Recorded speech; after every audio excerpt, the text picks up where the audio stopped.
Subscribe to Arif Danish for Islamic videos. बिस्मिल्लाह अल्हम्दुलिल्लाह अस्सलातु वस्सलामु अला रसूलिल्लाह अऊज़ु बिल्लाहि मिनश शैतानिर रजीम बिस्मिल्लाहिर रहमानिर रहीम रब्बि इश्रह ली सदरी व यस्सिर ली अमरी वहलुल उक़दतम मिन लिसानी यफ़क़हू क़ौली। अस्सलामु अलैकुम। आज हम बात करेंगे उन लोगों के लिए जो नमाज़ पढ़ते तो हैं लेकिन घर पे पढ़ते हैं, टाइम पे नहीं पढ़ते हैं।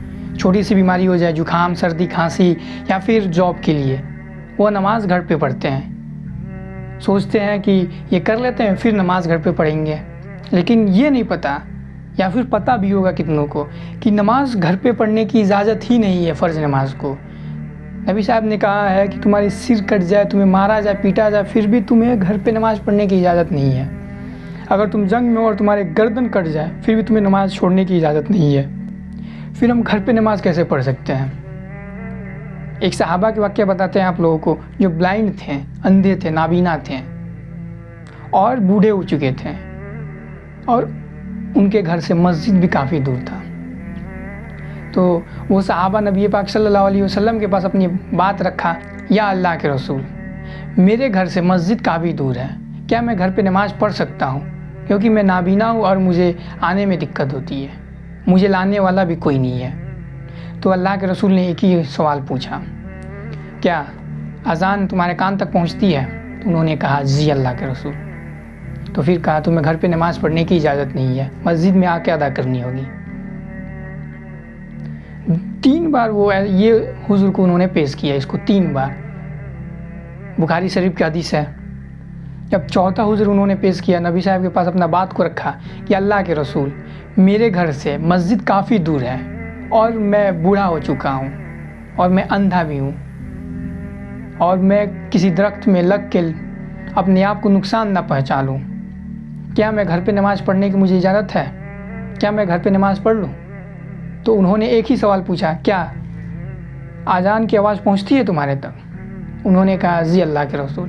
तो फिर उन्होंने कहा फिर तुम्हें मस्जिद में नमाज आके अदा करनी होगी, घर पे पढ़ने की इजाज़त नहीं है। 5वां हुज़ूर उन्होंने पेश किया कि अल्लाह के रसूल, मेरे घर से मस्जिद काफ़ी दूर है और बीच में जंगल भी है, जंगली जानवरों का ख़तरा है, क्योंकि उस वक्त मदीने में जंगली जानवर हुआ करते थे, बीच में जंगल झाड़ियाँ हुआ करती थी। तो उन्होंने कहा कि मैं क्या घर पे नमाज़ पढ़ सकता हूँ, क्योंकि मैं अंधा हूँ और रात को लाने वाला भी कोई नहीं है। तो अल्लाह के रसूल ने कहा, क्या हय्या अल सलाह हय्या अल फलाह की आवाज़ तुम्हारे कान तक पहुँचती है? तो उन्होंने कहा जी अल्लाह के रसूल, क्योंकि वो झूठ बोलते नहीं थे। अल्लाह के रसूल उन्हें झूठ बोलना कभी नहीं सिखाया था, सिखाया ही नहीं, सिखाया था क्या मतलब। तो नबी पाक सल्लल्लाहु अलैहि वसल्लम ने जब वो पूछा तो उन्होंने कहा जी अल्लाह के रसूल। फिर अल्लाह के रसूल ने कहा फिर तुम्हें घर पे नमाज़ पढ़ने की इजाज़त नहीं है, मस्जिद में ही आके नमाज़ अदा करनी होगी।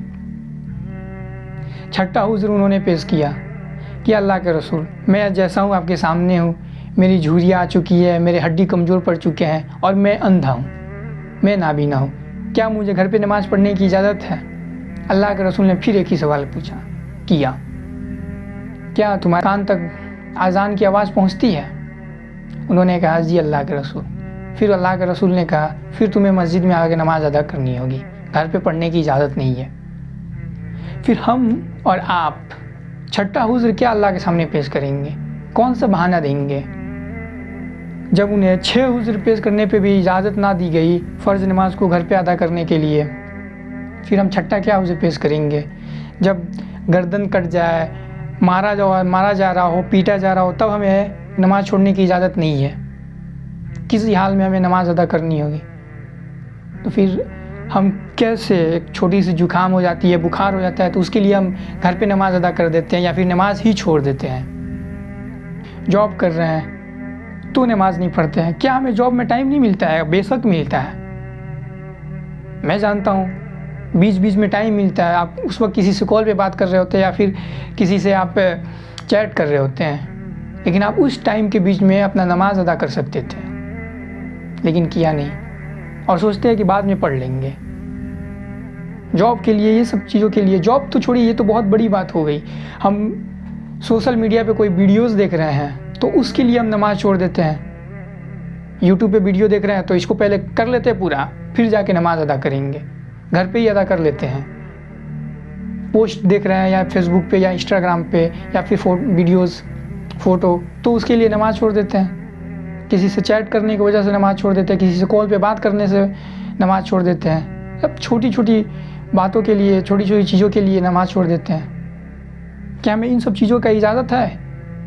جب قیامت کے دن ہم سے پوچھو گا نا کہ ہماری لائف کہاں ہم نے یوز کی، کہاں یوٹیلائز کیا، جوانی کہاں بتائی، تو ان میں سے ایک نماز کا بھی سوال ہوگا کہ نماز کیوں نہیں پڑھا تو گھر پہ کیوں پڑھا.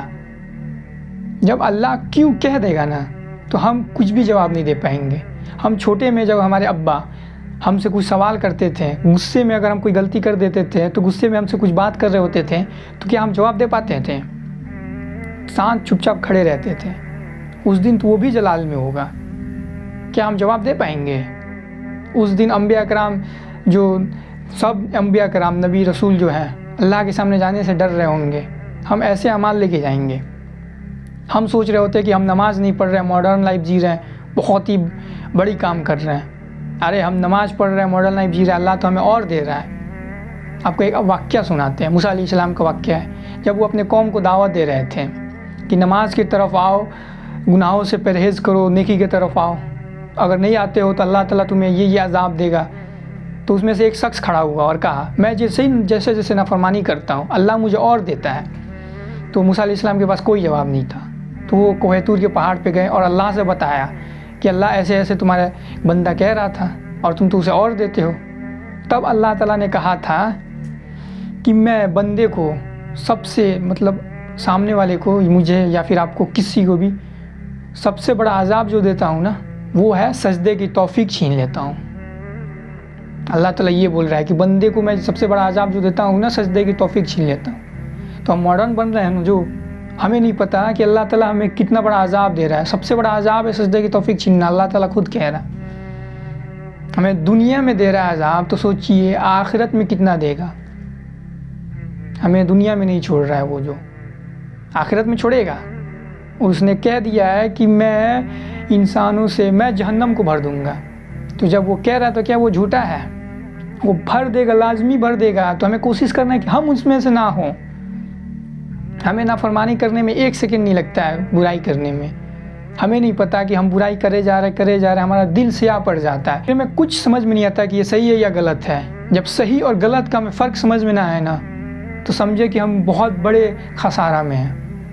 جب ہمیں برائی ہمیں اچھا لگنے لگے اور اچھائی ہمیں کرنے کا من نہ کرے، نیکی کرنے کا من نہ کرے، نیکی ہمیں برا لگنے لگے، نیک لوگ ہمیں خراب لگنے لگے، تو سمجھ لیجئے کہ ہم بہت ہی برے حالات میں پھنس گئے ہیں، بہت ہی خسارے میں ہیں، بہت ہی بڑے دھوکے میں ہیں. ہم اس دنیا کے دھوکے میں ہیں. وہ خود کہتا ہے بنانے والا کہ اس دھوکے میں نہ آ جاؤ. ہم اسی دھوکے میں، ٹیمپروری دنیا میں اسی کے لیے ہم جی رہے ہیں. اس میں پیسہ بنا لیتے ہیں، شہرت کر لیتے ہیں، یہ کر لیتے وہ کر لیتے ہیں، لیکن آخرت کی تیاری نہیں کرتے. سب کچھ کرتے ہیں، آخرت کی تیاری نہیں کرتے. کوشش کریں کہ ہم ٹائم پہ نماز پڑھیں، مسجد میں جا کے فرض نماز کو ادا کریں. نفل وغیرہ کو ہم گھر پہ، خود کہا ہے کہ اپنے گھر کو قبر نہ بناؤ، نفل وغیرہ جو ہے گھر پہ ادا کرو، لیکن فرض نماز کو مسجد میں ہی جا کے ادا کرنی ہوگی جماعت کے ساتھ. کوشش کرنی چاہیے کہ ہم جا کے ادا کریں. ہمیں نماز مسجد میں ہی ادا کرنی ہوگی کسی حال میں، فرض نماز کو. اللہ سے یہی دعا ہے کہ ہم اس میں سے نہ ہوں. جزاک اللہ. السلام علیکم.